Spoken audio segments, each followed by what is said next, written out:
something to me and you grew up feeling you had everything to prove, too young to know that you hadn't a clue in this mortal life. And just win or lose, and everyone will tell you what they think you should know. But try to figure out this life on your own. Sometimes you get lost to find your way home. To know you're never alone. No, you gotta be real if you're ever gonna free your heart. Blow a kiss to the past, make a fresh start, and oh, you gotta be real.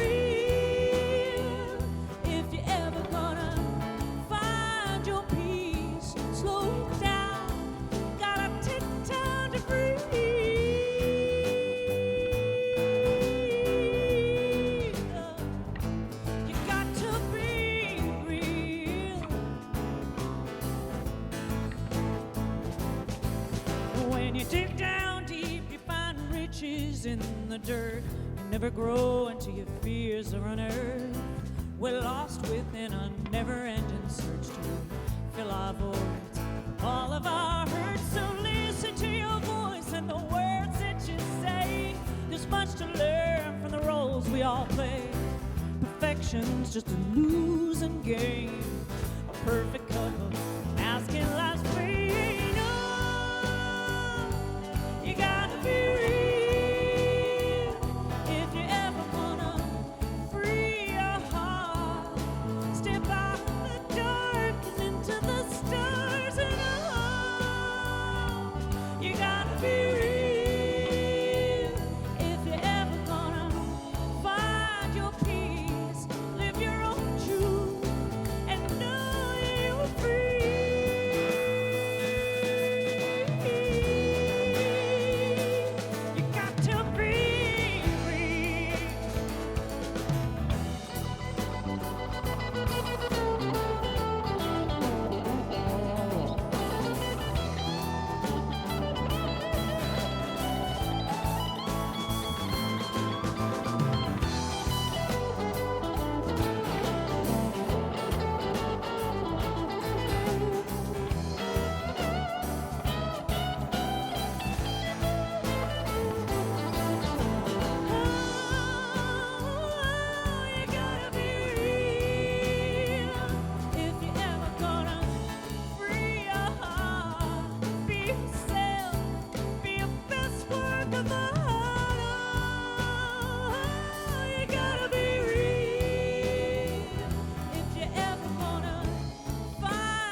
A spiritual community, which is what we are, and we can call it a church or a synagogue, or call me anything, a temple, call it whatever you want, a gang of good people. That's what we'll call it, the gang meeting. What we do together is we pray together, we organize things, and we teach. That's what the community does. And I want to talk a little bit about prayer, because Ernest Holmes said we should be the prayingest people on the earth. Why? Because we believe in prayer and because it feels good. How many of you feel better after you pray? It's like, and how many of you have ever gone to spiritual tune-ups and let somebody else pray for you? Didn't it feel good?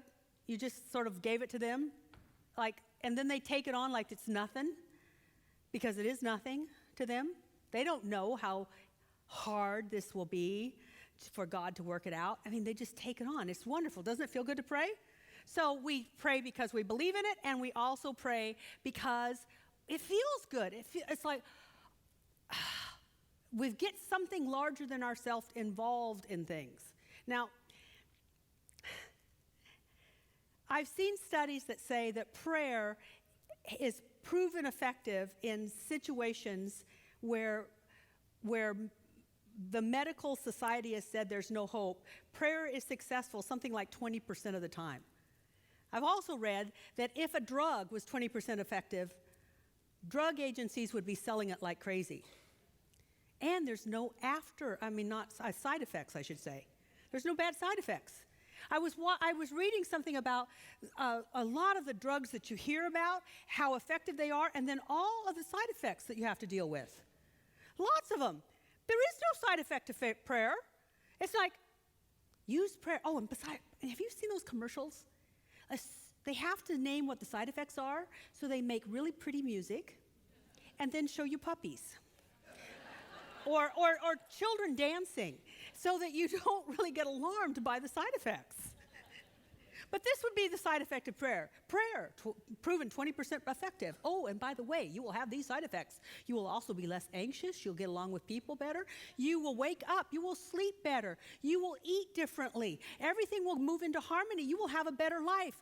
Please be warned. It's really. So we teach prayer as a community. We pray together. Now, prayer is important. So I'm going to use a bad word. Is that okay? I need permission. One time, do I get a permission to use a bad word? One time. Okay. Well, I'm actually going to say it 3 times today, but it's only one word. All right? I want to be really clear. I'm going to use one bad word 3 times. Right? Good. Okay. So I put something on Facebook that said, in essence, let's all pray for everybody that's going to be affected by Hurricane Matthew. And I said, please pray with me. I'm going to pray. Please join me. And somebody said, you know what prayer is? That's what people say when they're not going to do jack shit about anything.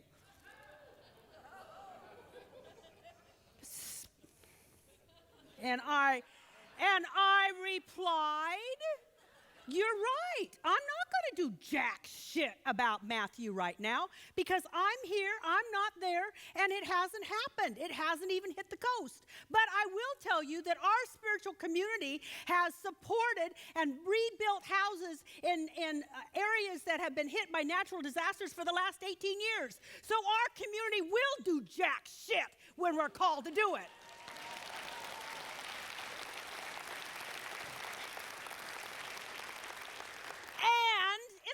I'm going to pray. And did you notice that Matthew was downgraded from a 4 to a 3? And maybe it was prayer, maybe it wasn't, but 20% chance it was.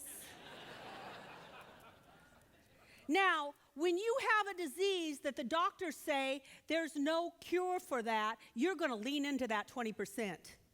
And our job as a spiritual community is to promote that 20% and let it know that 20% is only because that's the limited focus of our belief. That's as much as we can handle.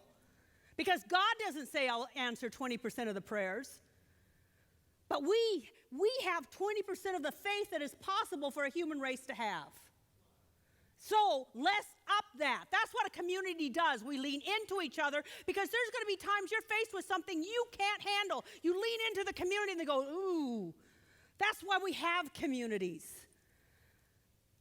I will talk about this because she said it publicly in one of the times when we were sharing good news, but Andrea Brennicke was given 2 years to live because she had an inoperable, incurable cancer. They can't find it anymore. She had her second CAT scan, and it's totally gone.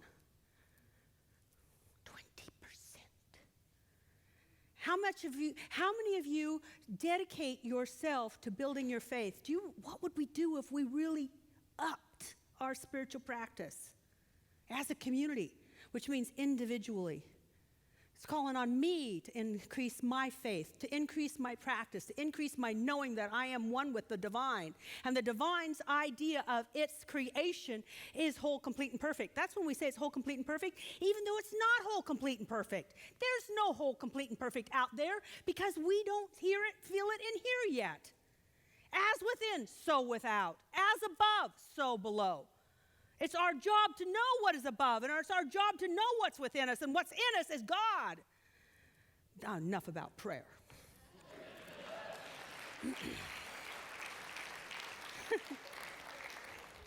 Okay, now you can put this on Facebook, and Kathianne said, jack shit. But that was 4 times, so I'm done. I know, I'm done. And I apologize, Maria Copa. Also, we're here to organize, which means that we get people together to do things. You don't understand what Tim Brinsfield and Mike Thorson do. You can't understand the blessing that they bring to this organization called Rebuilding Together. We have rebuilt schools, we've rebuilt halfway houses, we've built homes for people who have no money and houses are falling down around them. But it takes somebody to go in and organize and see what has to happen and what has to happen at what step so that 50 to 60 people can come in and rebuild that home in a day. Now think about it if 60 of us just showed up. It wouldn't be pretty. Gives you a whole new definition of organized religion. Put that on Facebook. We're also here to teach spiritual principles that allow people to live better lives. Our topic for this month is transformation, both individual and global. And as I said last week, October is traditionally a month that the Center for Spiritual Living looks at and talks about prosperity. And the book of the month is The 4 Spiritual Laws of Prosperity. Look at it. I love her. Last night, I had a toe-to-toe with God because I said, do I have to teach it again? And why? Why, and not just me, but why must churches, centers, synagogues, temples, mosques, not so much mosques, and you'll know why in a minute, not so much synagogues or temples, and you'll know why about that in a minute, but why is it that churches in the United States, why must we teach prosperity principles? Because it's not just me. I think what I got was we're supposed to teach it. We are supposed to teach it. And what came to me is a download that I'm going to almost read because it was like, here's the script started happening. And so this is what I got. Prosperity is a natural and normal condition of life until it has been perverted by religious beliefs. And so, therefore, it's the people that are in religions, and religions must shift that idea. We're responsible, I'm responsible for setting things straight. See, in Judaism and certain sects of Hinduism, if you're going to be a Sikh or Jain, which is a lot of that subcontinent I've just covered, and then also Judaism, and I really don't know enough about Islamic tradition, so that's why I had to take away the mosque thing. I don't know enough about them. But in those traditions, a godly life is a prosperous life. A godly life is a prosperous life. But we, unfortunately, are deeply affected by Pauline Christianity. And Pauline Christianity, for those of you that are not into this Bible stuff like I am, don't get bored, don't yawn yet, I'll go fast. Bible scholars, people who study the Bible and what is taught in the Bible, all say that what is practiced now in the United States is Pauline Christianity. It's based on the teachings of Paul and not necessarily the teachings of Jesus. And Paul was an advocate for doing without. He wanted you to go without close relationships, no marriages. You didn't need to have a partner. You didn't need to have a clan. He was an advocate for going without money. And he was an advocate for going without sex. I knew that would get you, and so did God last night. God said, talk about sex. It'll get them awake. He was such an advocate to go without, because, and you got to understand, and I understand, God bless his heart. He thought the Christ was coming at any minute. He felt so close to the Christ, but not quite with the Christ. So he kept saying, it's happening, it's happening. Don't get distracted. Don't get distracted. It's going to be any minute. Just let it go, because Christ is coming back any minute. It's almost here. It's been 2,000 years. He was wrong. But he thought it was so close. Don't get distracted by anything. Don't get distracted by having to make a living. Don't get distracted by having relationships that are going to pull you away. If you have a marriage, if you have children, it's going to be a distraction. And don't have sex, for God's sakes. I think that's not cussing, because it is for God's sakes.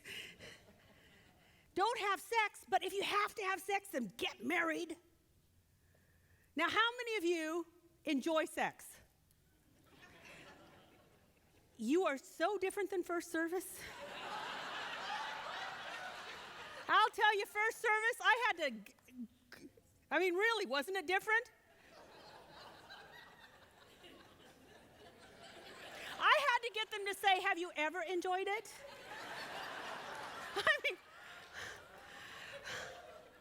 Who are you people?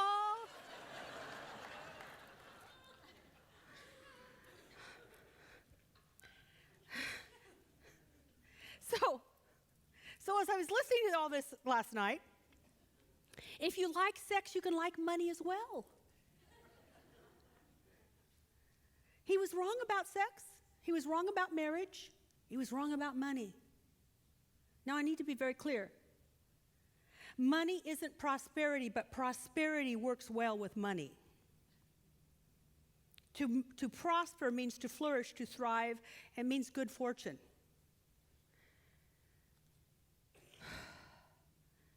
Religious leaders in the United States need to call the current state of prosperity, suffering for God's sake, a bunch of bunk. Now,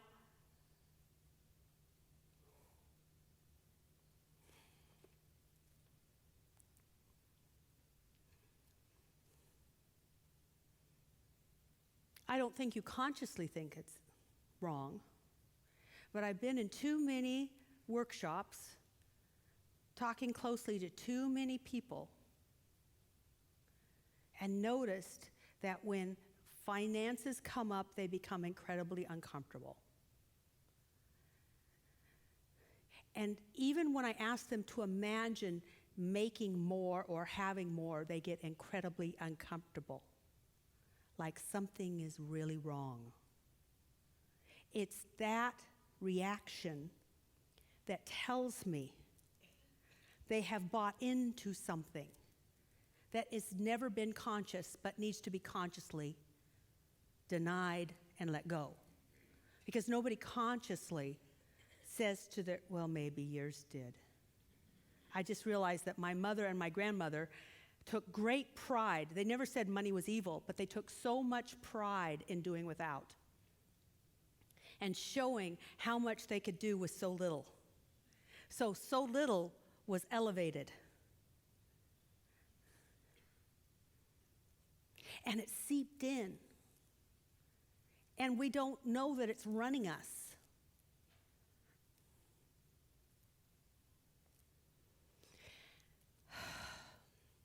We need to say that we need to suffer in our finances. We need to say that's bunk and that's not God's will.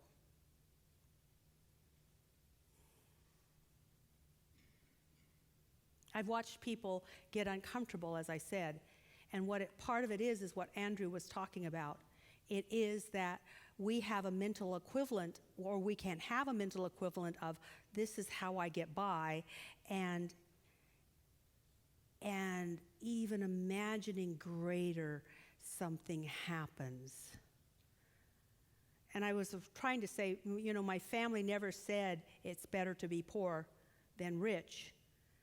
They never said that. But by elevating going without, seeing that as a high and holy state, they never said high and holy either, but they made such a big deal about it that it had an effect on me. And I remember that luckily in my 20s, I had the courage to say no to it. No, that's not what I want to run my life. So I'm here to humbly say, bless you, St. Paul, but you got a few things wrong. A spiritual life is meant to be a thriving life. Jesus said it this way, I've come that you might have life and have it more abundantly. And Sri Ramakrishna, the Hindu saint, said it this way. The winds of grace are always blowing, but you have to raise the sail. The winds of grace, the winds of good, the winds of blessings, the winds of support are always around us. Are we willing to receive? Are we willing to receive? So that's, I believe, what I need to talk about. If I want to create a better world, I need to share teachings that will allow us to live a better life, a more creative life. And if one person's life expands, then that's good. But we're here as a collective community. What if all of our lives expanded? And what if we helped expand the lives of those around us? It could have an amazing effect as it rippled out. So today's talk is about karma. The talk title is Karma Yoga. And the law of karma is that what you give out, you get back. What you do and the motive with which you do it is what you will always receive. Jesus said it this way, it'll come back to you pressed down, multiplied, and running over. And Norman Vincent Peale said it this way, when you become detached mentally from yourself and concentrate on helping others with their difficulties, you will be able to cope with your own more effectively.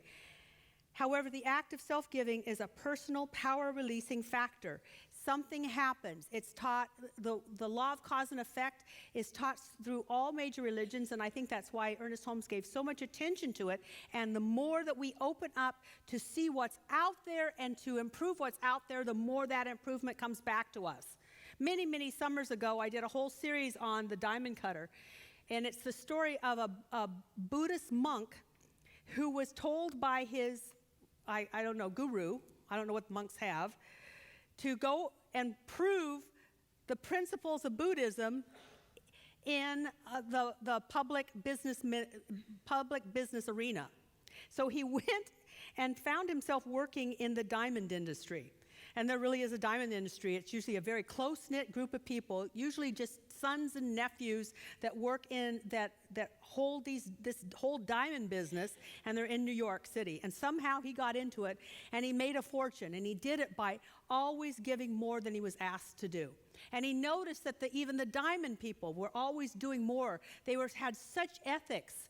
And so he proves what was called the Diamond Sutra by the Buddha by bringing it out into the world. And then I did another study in the summer called Karmic Management, which was another book of his, the same monk. It's like, if you want a good life, do good stuff.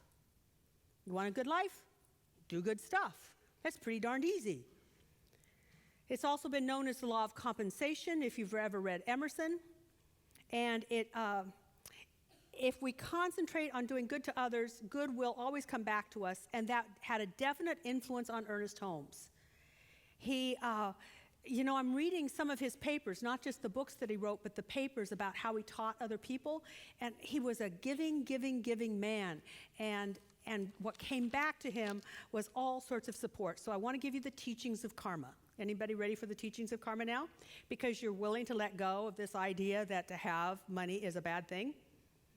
I also want to let's just throw out another phrase that people will use to keep themselves small. And that is that the love of money is the root of all evil. It is. The love of anything can be the root of evil. Evil is the separation.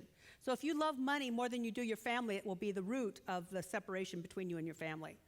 If you love money more than you love your God, it will be the root of the separation between you and your God. Evil is separation. It's not money is the root of all evil. It's the love of money. If you follow that, if that's all you care about, how many of you have known people that that's all they care about? Thank you. Now, how many of you don't want to be that way? Great. So don't. Just love yourself and have money. Got it? Do you realize you could love God and have money? I know there's some of you, I see it, I feel it. It's like some of you are going, yes, yes, yes, and mother's going, oh, something bad's going to happen.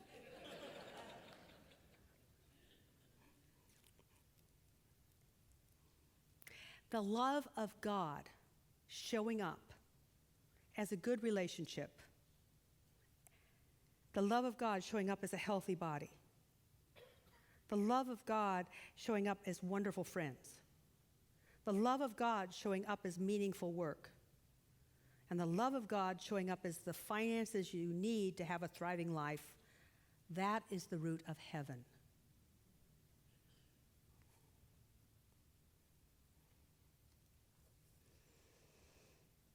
So here's my teaching on karma.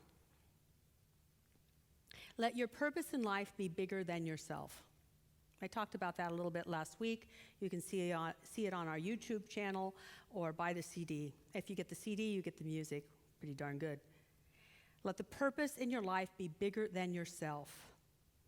Oprah Winfrey said that she had a prayer that she's been praying ever since she could remember. She was praying it when she was kicked out of her home for being pregnant through rape. She was praying it when she was fired from her first jobs as in the broadcast industry. She prayed it while she had failure after failure after failure because she had a lot of failures, and then something took off. But you know what her prayer was all that time? Use me for something greater than myself. And look what happened. Are you willing to be used by something greater than yourself? And when you do that, you disappear. And as Norman Vincent Peale was saying, as you take on more and care about others, you care less about this small self, and you can realize that you're not a small self. You're really a big self, which means that you have a big sail, which means that you can catch the winds of blessing. Have a purpose greater than yourself. And if you don't know what that purpose is, use Oprah's prayer. Use me for a purpose greater than myself. The other thing is, the second thing, so that's the first thing. The second thing is, give more than others expect of you. Give more than others expect of you. In your relationships, give more than others expect. At work, give more than others expect. How many of you know what people expect of you at work? Give more.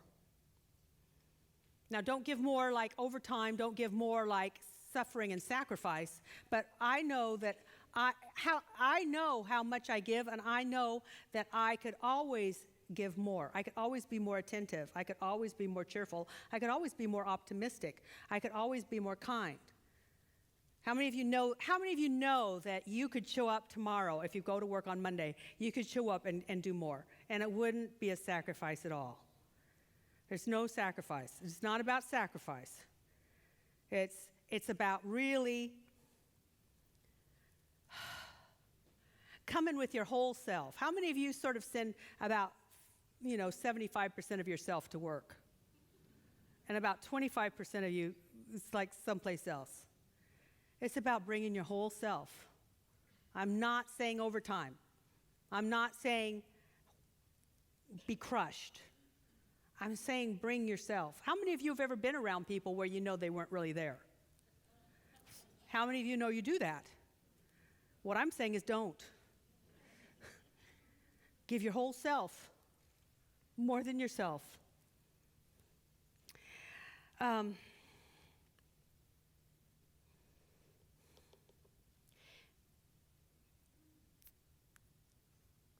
there's a Hindu tradition that shows up in the Ramayana, which is the idea that if you give from someplace deep inside, the gods must reward you.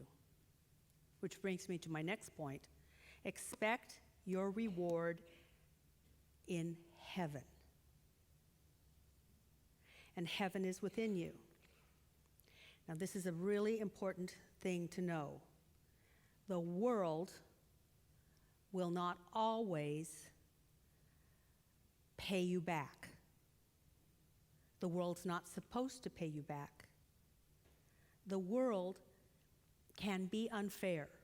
Take a deep breath. Even to spiritual people. See, a lot of times we stop giving because we don't see a reward.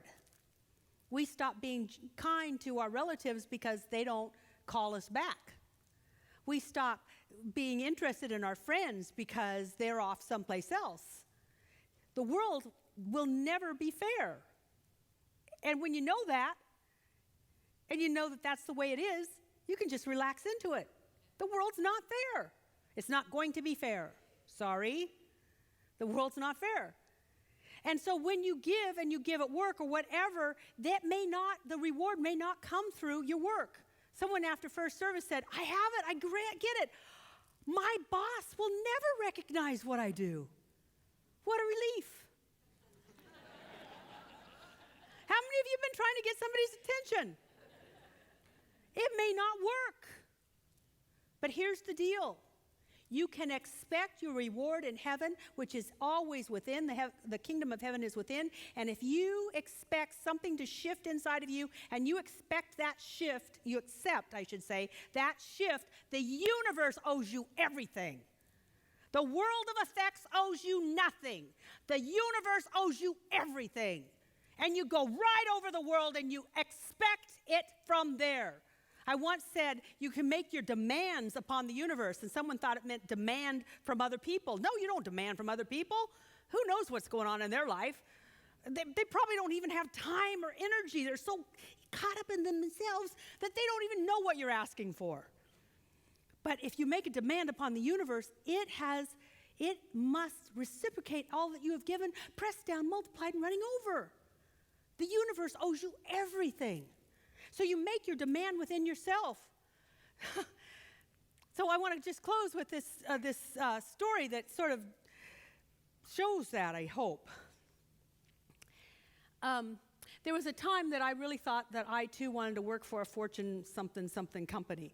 And I did. And I showed up as an account executive. And I wanted to get a promotion. And to get a promotion, I had to show that I knew about the industry that I served. I had to show that I knew about all the things that I sold. I had to show that I was a great salesperson. I had to show that I was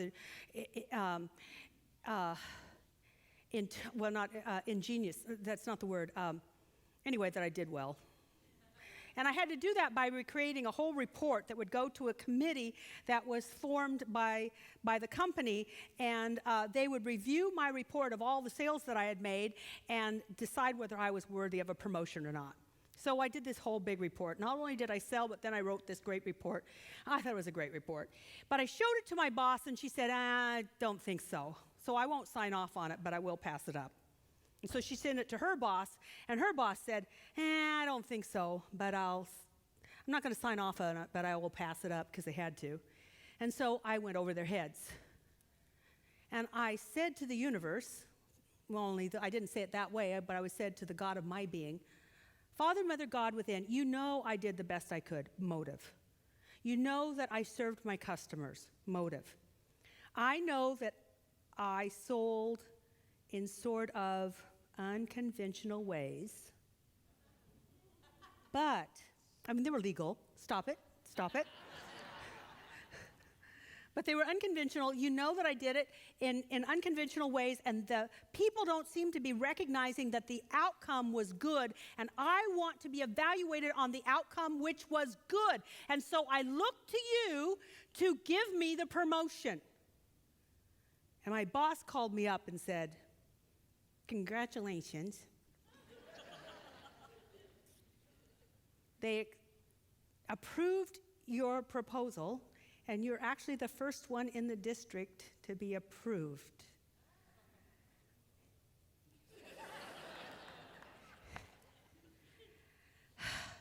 She was really happy for me. Now, here's the deal. If you are a parent, your children can never pay you back. If you're a child, you can never pay your parents back. You can never pay back that teacher that somehow did something for you. You are not expected to pay back all the people that held you when you were falling.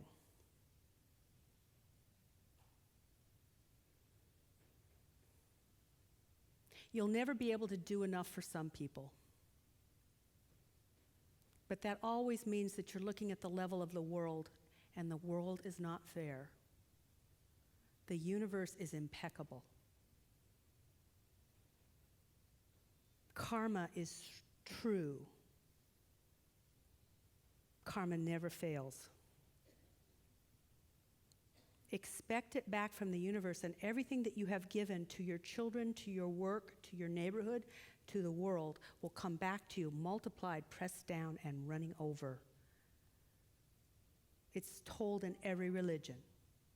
It's the law of karma, and it's karmic living. It's living a life bigger than yourself.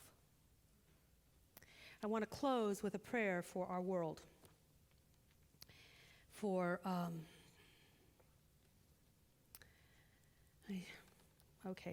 I don't know. I know it's here.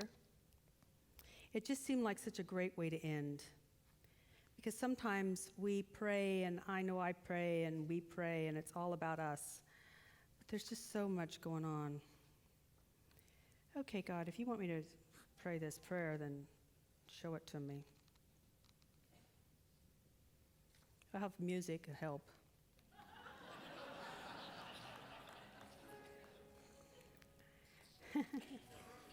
Yeah, thank you. As soon as you played the music, it showed up.